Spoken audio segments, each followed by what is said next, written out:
নমস্কার, আমি ডক্টর বোধিসত্ত্ব খান চলে এসেছি সহজ শেয়ার বাজারের আরেকটি নতুন এপিসোড নিয়ে। প্রিয় বন্ধুরা, আশা করি সবাই ভালো আছেন এবং সুস্থ আছেন। আজকের মহালয়ার দিন, রবিবার, মার্কেট বন্ধ, কিন্তু অনেক কিছু ঘটে গেছে।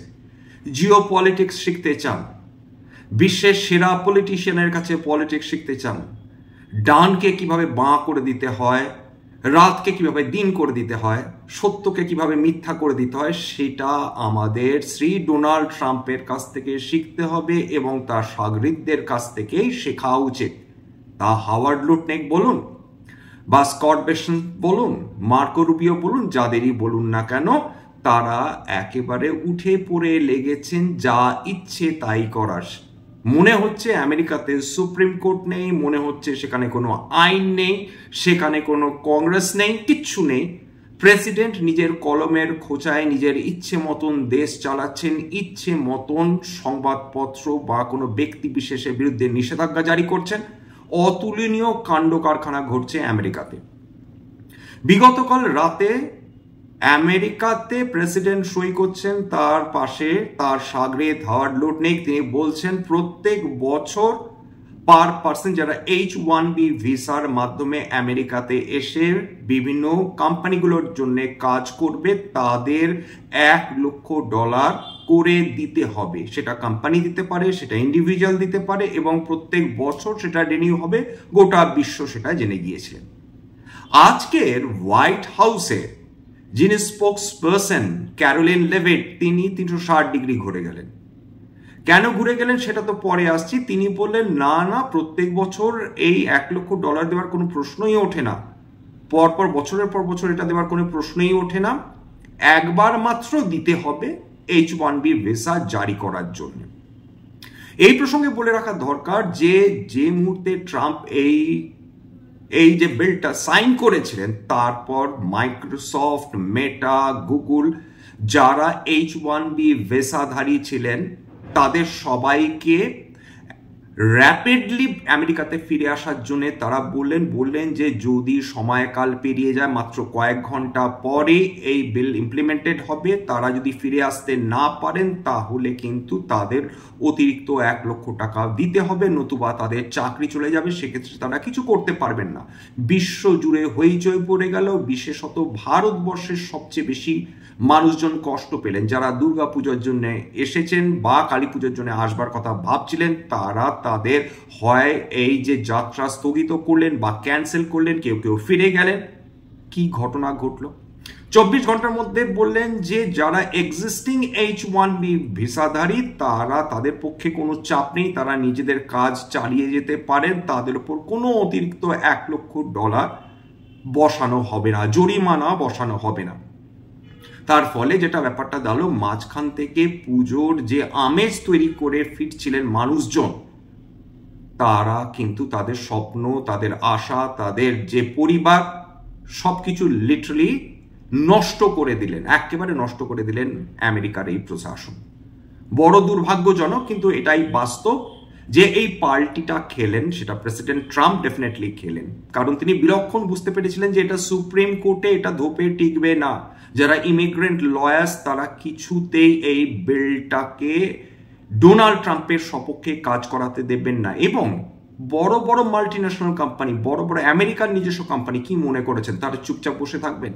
তাদের $কয়েক বিলিয়ন স্বপ্ন, ইনফ্যাক্ট $কয়েকশো বিলিয়ন স্বপ্ন যদি ট্রাম্প টচনচ করে দেন সেটা তারা ছেড়ে দেবেন। এবং মনে রাখবেন, অ্যামাজন, গুগল, মেটা সবচেয়ে বেশি রিক্রুটমেন্ট করেন ভারতবর্ষ থেকে, সেটা তথ্য প্রমাণ করে দিচ্ছে, সেটা এক্ষুনি বলবো।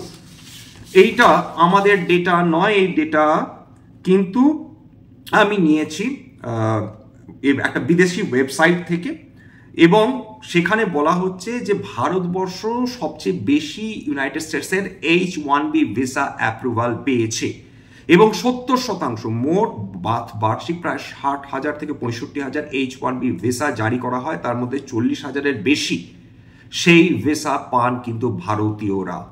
সুতরাং যারা মনে করেন ভারতবর্ষ কিছুই করে উঠতে পারছে না, দয়া করে এই তথ্যটা দেখুন। গোটা আমেরিকার আইটি চালাচ্ছে ভারতীয় আইটি প্রফেশনালসরা 70%, এবং বাকি থেকে এবং ভারতবর্ষের এই মুহূর্তে এখনো অবধি 2024-এ 2,83,397 জন আমেরিকার রেসিপিয়েন্ট হয়েছেন H1B ভিসা। চায়না মাত্র 46,680, ফিলিপিন্স 5,000-এর ওপর, কানাডা 4,000-এর ওপর, দক্ষিণ কোরিয়া প্রায় 4,000, মেক্সিকো প্রায় 3,300, তাইওয়ান 3,000, পাকিস্তান 3,000। অর্থাৎ ভারতবর্ষের যদি বাকি দেশগুলোকে ধরেন, ভারতবর্ষের ধারে কাছে সবাই মিলিয়েও ভারতবর্ষ যে পরিমাণে H1B ভিসা পেয়েছে সেইটা বাকি দেশগুলো মিলিয়েও এত ভিসা কিন্তু মানে H1B ভিসা তারা পায়নি। গোটা সিলিকন ভ্যালি দাঁড়িয়ে আছে ভারতবর্ষের এই মেধার উপর, এবং মানুষজন এটাও বলতে শুরু করেছেন যে যদি ট্রাম্প এই ধরনের কর্মকাণ্ড করেন, এতদিন ধরে সযত্নে লালন পালন করা আমেরিকার আইটি সেক্টর, যেটা বিশ্বের অন্যতম সেরা আইটি সেক্টর হিসেবে ধরা হয়, সেটার তছনছ হয়ে যাবে। এবং ভারতীয় আইটি প্রফেশনালসরা যদি ফিরতে না পারেন, সেটা ভারতবর্ষের পক্ষে সাপে বড় হবে। সেটা হবে কিনা সেটা তো তর্কে সাপেক্ষ, কেউ বলবেন হবে, কেউ বলবেন হবে না, সেটা পরের ব্যাপার। কিন্তু এটা ঘটনা যে ভারতবর্ষ আমেরিকার আইটিকে নিজের পায়ে খাড়া করে দাঁড়িয়ে রেখেছে। এইবার ক্যারোলিন লেভিট তিনি যেটা বলেছেন যে this is not an annual fee, একদম ক্যাটেগরিক্যালি এটা ওয়ান টাইম ফি, যেটা কেবলমাত্র যারা নতুন ভিসার জন্য অ্যাপ্লাই করবে, পিটিশনার বা যারা লটারিতে অংশগ্রহণ করবে, কেবলমাত্র তাদের জন্য প্রযোজ্য। 2 নম্বর, যাদের কাছে অলরেডি H1B ভিসা রয়েছে এবং এই মুহূর্তে আমেরিকার বাইরে রয়েছে, তাদের রি এন্ট্রির সময় অর্থাৎ আমেরিকাতে ফিরে আসলে তাদের উপর $1,00,000 চার্জ করা হবে না। 3 নম্বর, সেটা তার জন্য কোনো রিনিউয়াল থাকবে না, কেবলমাত্র নতুন ভিসা। সুতরাং কারেন্ট ভিসা হোল্ডারদের চিন্তা করার কোনো কাজ নেই, যেটা আমাদের মিনিস্ট্রি অফ এক্সটার্নাল অ্যাফেয়ার্স চিন্তা করছিলেন, যেটা আমেরিকার যারা ইমিগ্রেন্ট লয়ার্সরা তারা দুশ্চিন্তা করছিলেন, সেটা আপাতত হবে না। সম্ভবত তারা গোঁত্তা বা কোঁতকা খেয়েছেন কোথাও না কোথাও, তারা বুঝতে পেরেছেন এটা মানে লিটারালি অন ফ্লিমজি গ্রাউন্ড দাঁড়িয়ে আছে। যে কোনো মুহূর্তে তাদের এই মানে অদ্ভুত এই স্বপ্নের জগৎটা বাস্তবে পরিণত হবে, এটা ধোপে টিকবে না। যাই হোক, আমেরিকা যখন এই ঘোষণাটা হয়, অর্থাৎ ট্রাম্প এই ঘোষণাটি করেন, সেই মুহূর্তে কিন্তু আমেরিকাতে যেগুলো লিস্টেড রয়েছে যে ইন্ডিয়ান আইটি কোম্পানিসগুলো, সেখানে কিন্তু 2 থেকে 5% মুহূর্তের মধ্যে পড়ে গিয়েছিল। আপাতত সেই চিন্তাটা কমলো, এটা বলা যেতে পারে। যদিও গিফট নিফটি আমরা দেখছি একটা নেগেটিভ টেরিটরিতে রয়েছে এই মুহূর্তে, কিন্তু যে মানে যে আশঙ্কাটা ছিল মারাত্মক আঘাতপ্রাপ্ত হবে ভারতের আইটি কোম্পানিসগুলো, সেটার সম্ভাবনা বিলক্ষণভাবে কমে গেল। তার মানে এক্সিস্টিং ভিসা হোল্ডার্সরা তারা যদি সেখানে থাকেন H1B, তারা নিজের কাজ চালিয়ে যেতে পারবেন, কোম্পানিগুলো নিজেদের কাজ চালিয়ে যেতে পারবে। সেক্ষেত্রে নতুন ভিসার জন্য যদি কোনো অ্যাপ্লিকেশনের প্রয়োজন হয়, সেক্ষেত্রে তারা হয়তো অফশোরিং এর দিকেই এগোবেন, বা এমন কোনো মানুষকে তারা নিয়ে আসতে চাইবেন আমেরিকাতে যাদের ওপর এই ধরনের টাকা খরচ করে তার কয়েক গুণ বেশি টাকা তারা রোজগার করে নিতে পারেন। এইবার চলে আসি যে H1B ভিসাতে যদি এই ধরনের গন্ডগোল ট্রাম্প ফার্দার পাকান, যেটা তিনি নিঃসন্দেহ করবেন বলে বিশেষজ্ঞরা বুঝতে পারছেন যে তিনি ছাড়ার পাত্র নন, সেক্ষেত্রে ইমিগ্রেশন লয়াররা লিগাল চ্যালেঞ্জ তো করবেন ট্রাম্পের এই এক্সিকিউটিভ অর্ডার। এবং এই পার্সপেক্টিভে কি বলেছেন দেখুন, হোয়াইট হাউসের অর্ডার সিটি এবং নোংরামি কোন জায়গায় পৌঁছে গেছে। তারা বলছেন যে আইটি ফার্মসগুলো তারা ম্যানিপুলেট করে H1B ভিসা সিস্টেম, এবং তার ফলে আমেরিকার যারা কর্মী তারা সিগনিফিকেন্টলি তারা আঘাতপ্রাপ্ত হচ্ছেন, বিশেষ করে কম্পিউটার রিলেটেড ফিল্ডসে। এবং H1B রিলায়েন্ট আইটি আউটসোর্সিং কোম্পানিগুলো পরোক্ষে তিনি নিজের দেশের কোম্পানিগুলোকেই দোষারোপ করছেন, বলছেন যে এর ফলে দেশের লোকজনকে চাকরি না দিয়ে তারা বাইরের লোকজনকে চাকরি দিয়ে অনেক বেশি সুবিধা নিচ্ছে, তার কারণ তারা বিদেশি লোকজনকে কম টাকা অনেক বেশি খাটিয়ে নিচ্ছে। এবং বিশেষ করে যেগুলো আইটি ডিভিশনের সঙ্গে যুক্ত যে কোম্পানিগুলো, তারা নাকি আমেরিকার যে লোকজন তাদের যখনই পারে তখনই নাকি তাদের চাকরি থেকে বহিষ্কার করে দেয়, এবং লোয়ার পেড ফরেন ওয়ার্কার্স নিয়ে এসে তারা এই আইটি জবসগুলো করাতে থাকে। এটা হোয়াইট হাউসের বক্তব্য। সুতরাং তাদের বক্তব্য আরও রয়েছে যে কলেজ গ্র্যাজুয়েট যারা রয়েছে, যারা ইনফরমেশন টেকনোলজির কাজ খুঁজে বেড়াচ্ছে, এই বিলের ফলে তাদের অনেক সুবিধা হবে। সেক্ষেত্রে আমেরিকান কোম্পানি বা আমেরিকাতে স্থিত বিদেশি কোম্পানিগুলো তারা সেখানকার দেশের নাগরিকদের চাকরিতে নিতে বাধ্য হবে। এইবার বলছেন যে অ্যাবিউজ হচ্ছে, H1B ভিসার অ্যাবিউজ হচ্ছে। সুতরাং কলেজ গ্র্যাজুয়েটরা তারা কোনো চাকরি পাচ্ছে না, কেবলমাত্র বিদেশি যারা কর্মী তাদের দিয়ে কাজ করিয়ে আমেরিকার প্রভূত ক্ষতি হচ্ছে, এটা ট্রাম্পের বক্তব্য। এর ফলে যেটা দাঁড়াচ্ছে, ট্রাম্পের যারা সমর্থক তারা নিঃসন্দেহে অত্যন্ত খুশি হয়েছেন। তারা ডেফিনেটলি মনে করছেন ট্রাম্প দুর্দান্ত একটি কাজ করেছেন, এবং তার ফলে যেটা দাঁড়াবে, আমেরিকার যারা কর্মী, আইটি কর্মী, তারা অনেক বেশি সুযোগ পাবেন। দেখুন, ট্রাম্প এই যে পদ্ধতিটা, কর্মপদ্ধতিটা, তার কর্মপদ্ধতিতে বিস্তর গলদ রয়েছে, কিন্তু এটাও অস্বীকার করা যায় না যে ভদ্রলোক তিনি যেইভাবে যে উদ্দেশ্যেই করে থাকুন না কেন, তিনি নিজের দেশের লোকজনকে কাজে নিতে বলছেন, তার নিজস্ব দেশের কোম্পানি, এইটা একটা পজিটিভ দিক বলতে পারেন। কিন্তু যেভাবে তিনি বিদেশি লোকজনকে অপমান করছেন, বিদেশি কর্মীদের অপমান করছেন, বিভিন্ন বিদেশি দেশগুলোকে অপমান করছেন, এইটা মেনে নেওয়া যায় না, এবং তার ফলে গোটা বিশ্ব খুব স্বাভাবিকভাবে ক্ষেপে উঠেছে। চীন নিজের কাজ নিজে করে ফেলেছে। আমেরিকা এর আগে চীনের বহু কর্মীকে অপমান করে তাড়িয়ে দিয়েছে। চীন তাদের সাদরে গ্রহণ করেছে, তাদের অনেক বেশি মাইনে দিয়ে কাজে লাগিয়েছে, এবং তার ফলে দিনের পর দিন কোয়ান্টাম কম্পিউটিং থেকে শুরু করে ডিফেন্স থেকে শুরু করে চীন দিনের পর দিন উন্নতি করেছে। বিগত 40 বছর ধরে চীন literally rising from the Ashes সেটা হয়েছে। এইবার চলে আসে নিফটি আইটি এখন অব্দি এই বছরে 15.6% পতনের মুখ দেখে রয়েছে। অর্থাৎ নিফটি যদি প্রায় 5% উত্থান দেখে থাকে এবং নিফটি আইটি যদি 15.6% পতন দেখে থাকে, মানে প্রায় 21% ডিফারেন্স হয়ে গেছে নিফটি 50 এবং নিফটি আইটির মধ্যে। হতে পারে এই বিগত কয়েকদিন উৎসাহ এবং উদ্দীপনার চোটে বেশ 3-4% উত্থান দেখেছিল নিফটি আইটি, কিন্তু কালকের আমরা জানি না, একটা আশঙ্কা ডেফিনেটলি থেকে যাচ্ছে। খুব একটা এরকম একটা পরিবেশে সমস্ত কোম্পানি, আইটি কোম্পানিজগুলো হই করে বৃদ্ধি পাওয়ার সম্ভাবনাটা যদিও কম, কিন্তু মার্কেটকে কখনো প্রেডিক্ট করা যায় না। দেখা গেল যে যেহেতু এক্সিস্টিং ভিসা হোল্ডার্সদের মানে তাদের থাকতে দিচ্ছে, কোনো পেনাল্টি ইম্পোজ করছে না, হয়তো প্রবল উৎসাহে বিনিয়োগকারীরা সেখানে দেখলেন যে বিভিন্ন বড় বড় আইটি কোম্পানিজ সেখানে উত্থান হয়ে গেল। আমরা কিছুই বলতে পারি না। আপাতত যেটা আমরা দেখছি যে নিফটি আইটি যে তিমিরে ছিল সেই তিমিরেই রয়েছে, নতুন এমন কিছু নেই যার ফলে নিফটি আইটি নতুন উৎসাহ বা উদ্দীপনার সঙ্গে তারা নিজেদের যে জার্নি সেটা কন্টিনিউ করতে পারে।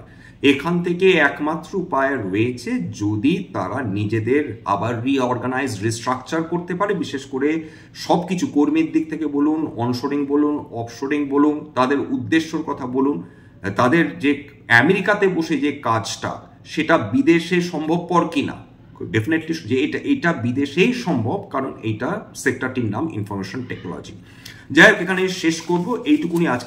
এইটুকুনি বলে দেওয়া দরকার যে সামান্য হলেও আশঙ্কা কমেছে, কারণ হোয়াইট হাউস যে রিট্রিট করেছে, স্টেপ ব্যাক করেছে, এই ব্যাপারে কোনো সন্দেহ নেই। এবং তবে ভারতবর্ষের কপালে ভাঁজ কিন্তু বেশ কয়েকটা জায়গায় আমেরিকা করে রয়েছে। যে জায়গাগুলো করে রয়েছে সংক্ষেপে বলে নিই। 1 নম্বর, চাবাহার যে পোর্ট রয়েছে, যার মাধ্যমে আফগানিস্তানের স্বচ্ছন্দে ভারতবর্ষ ঢুকত, সেই ঢোকা বন্ধ করে দিতে চাইছে আমেরিকা। অর্থাৎ ইরানে অবস্থিত চাবাহার পোর্ট মানে খুব সুন্দরভাবে তৈরি করছিল ভারতবর্ষের কর্তৃপক্ষ, তাতে জল ঢেলে দিতে চলেছে, তাতে নতুন করে নিষেধাজ্ঞা জারি করতে চলেছে আমেরিকা। আফগানিস্তানে ঢোকা ভীষণ ডিফিকাল্ট হয়ে যাবে, পাকিস্তানের ওপর দিয়ে তো ডেফিনেটলি আমরা যাব না। সুতরাং আমাদের নতুন উপায় বের করতে হবে আফগানিস্তানকে আমরা কিভাবে সাহায্য করতে পারি, এবং এই নিষেধাজ্ঞাগুলো সেগুলোকে অগ্রাহ্য করে আমরা কিভাবে ইরানের মাধ্যমে আমরা আফগানিস্তানে ঢুকতে পারি। এইটা একটা প্রবলেম হলো, কারণ স্ট্র্যাটেজিক্যালি চাবাহার পোর্ট ভারতবর্ষের জন্য অত্যন্ত গুরুত্বপূর্ণ, অত্যন্ত, কারণ তার মাধ্যমে চীনের উপর নজর রাখা সম্ভব, তার মাধ্যমে পাকিস্তানের উপর নজর রাখা মানে সম্ভব, এবং সব ধরনের দুষ্কর্মকে ইজিলি ট্র্যাক করা সম্ভব। সেইটা আমেরিকা জল ঢেলে দিতে চাইছে, সেটা আপনারা ডেফিনেটলি বুঝতে পারছেন। ইরানের সঙ্গে ভারতবর্ষের কোনো সম্পর্ক আমেরিকা সহ্য করতে পারবে না। আফগানিস্তানকে হুমকি দেওয়া শুরু করছেন ট্রাম্প নতুন করে, তার দাবি আফগানিস্তানের মধ্যে একটা এয়ারপোর্ট। অর্থাৎ নষ্টামিতে এই ভদ্রলোক এই মুহূর্তে সর্বশ্রেষ্ঠ, এইটুকুনি বলা যেতে পারে। ভারতবর্ষের জন্য অন্য বেশ কিছু প্রবলেমসও রয়েছে আপনারা ডেফিনেটলি, বিশেষ করে মিডল ইস্টে যা সিচুয়েশন হয়ে রয়েছে, পাকিস্তান সৌদি আরবে যে সুরক্ষা চুক্তি হয়েছে সেটাও ভারতবর্ষের পক্ষে মানে কপালে ভাঁজ ফেলার জন্য যথেষ্ট। ইসরায়েলের বিরুদ্ধে ভারতবর্ষ ভোট দিয়ে রেখেছে ইউনাইটেড নেশনসে, ইসরায়েল খুব স্বাভাবিকভাবে সেটা ভালোভাবে নেবে না, সেখানে একটা প্রবলেম হয়ে দাঁড়িয়েছে। তবে এই ধরনের প্রবলেম জিও পলিটিক্সে থাকবেই। ভারতবর্ষকে নিজেকে আরো শক্তিশালী করে নিজেকে হয়ে উঠতে হবে, এরকম প্রচুর সমালোচনা হবে। ভারতবর্ষ মোটেই এইটুকুনি বলে রাখা প্রয়োজন, ভরসা রাখুন, ভারতবর্ষ মোটেই একা হয়নি। যখন ভারতবর্ষ শক্তিশালী হয়ে উঠবে, যে কোনো মানুষ বলুন বা দেশ বলুন বা সংস্থা বলুন, যত বেশি শক্তিশালী হয়ে ওঠে তত বেশি কিন্তু শত্রু বাড়ে, অর্থাৎ শত্রু বাড়ার সঙ্গে সঙ্গে বুঝতে পারবেন যে একটি দেশের শক্তি কিন্তু ক্রমাগত বৃদ্ধি পাচ্ছে। সুতরাং ভারতকে যারা দুর্বল হিসাবে তার সমালোচনা করছেন তাদেরকে এটা মাথায় রাখতে হবে যে ভারতবর্ষ টার্গেটেড হচ্ছে, কারণ আমেরিকা ভারতবর্ষের শক্তিকে ভালোভাবে বুঝতে পারছে। ভারতবর্ষ যে দেশগুলোর সঙ্গে মাখামাখি করছে তারা নিজেরা এতটাই শক্তিশালী যে আমেরিকাকে একসঙ্গে 3টে দেশকে সামলানো খুব ডিফিকাল্ট হয়ে যাবে, আমেরিকা সেটা ভালোই বুঝতে পেরেছে। আজকে এখানে শেষ করছি, সবাই সুস্থ থাকুন, ভালো থাকুন। আজকে এখানে শেষ করছি। স্ট্যান্ডার্ড ডিসক্লোজার বা দেওয়ার জন্য মতন কিছু নেই আজকে। স্ট্যান্ডার্ড ডিসক্লেমার, এটা কেবলমাত্র একটা এডুকেশনাল চ্যানেল, বাঙালি বিনিয়োগকারীদের ইনভেস্টার অ্যাওয়ারনেস বৃদ্ধির জন্য। এখানে কোনো ধরনের কোনো শেয়ারে buy sell recommendation, suggestion, advice দেওয়া হয় না।